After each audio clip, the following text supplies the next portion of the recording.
Hey guys, what's up? This is Matthew Davis Media once again. Welcome back to another random video game review. This time it is going to be on a game that I've been wanting to review for a while but didn't get the chance to, and that is, of course, Okami.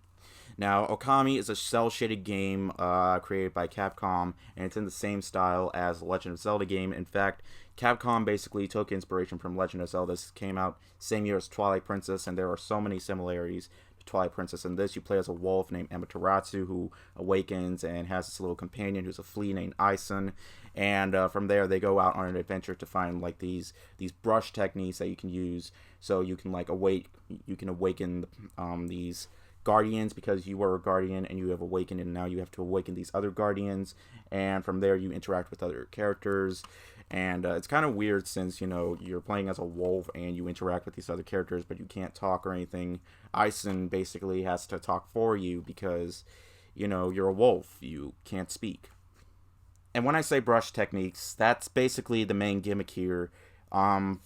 Different from any other Legend of Zelda game. That's one thing that that Legend of Zelda doesn't have. You have like this brush technique that you can use to you can make bridges, you can use to attack, bosses and enemies and stuff. When you're in a fight, you can use them, you can just slash them. Like when you can figure out their pattern and you use like their certain move. It's really, really cool. This game is amazing, you guys. Let me just say, this is one of the best looking games Capcom has ever made. And there were plans of a sequel too.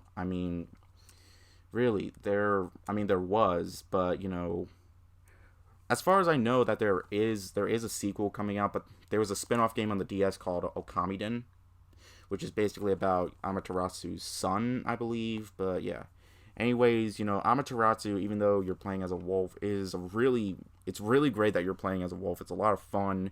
Your attack skill, the mechanics don't feel clunky, they feel absolutely smooth.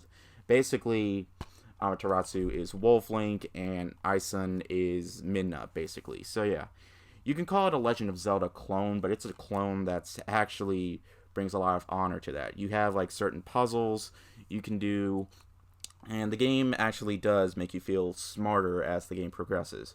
The game has a Japanese feel to it. It's so breathtaking to look at with the wind, and you can also get you can go to these animals, so you can feed them, and they'll give you these experience, so you can upgrade your health and you can upgrade your ink in case you run out of ink.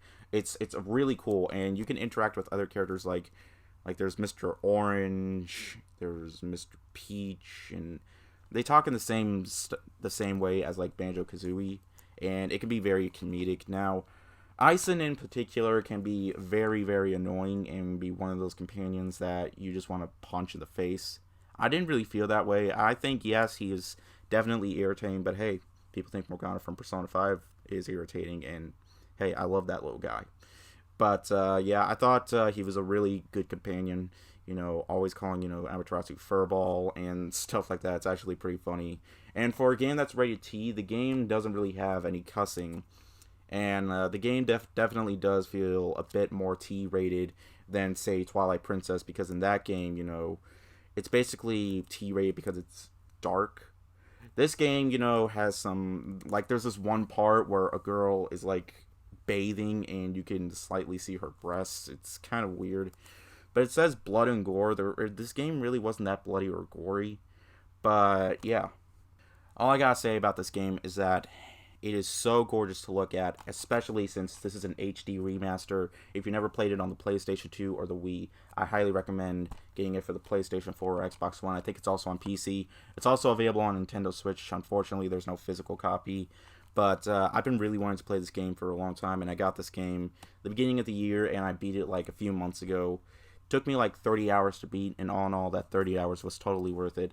The game doesn't hold your hand a lot. I did get stuck on a few parts, but I've been able to manage through. That's how, sometimes you have to backtrack a lot, but all in all, I feel like it's very worth it, and it's $20 right now. So yeah, it's definitely worth that $20. I recommend picking up Okami if you haven't played it. I'm going to give Okami a 4.5 out of 5. It's one of my favorite games of 2006, and I would say I like it a bit more than Twilight Princess. And all in all, it's definitely one of the best clone video games out there, and I really hope we do get a sequel.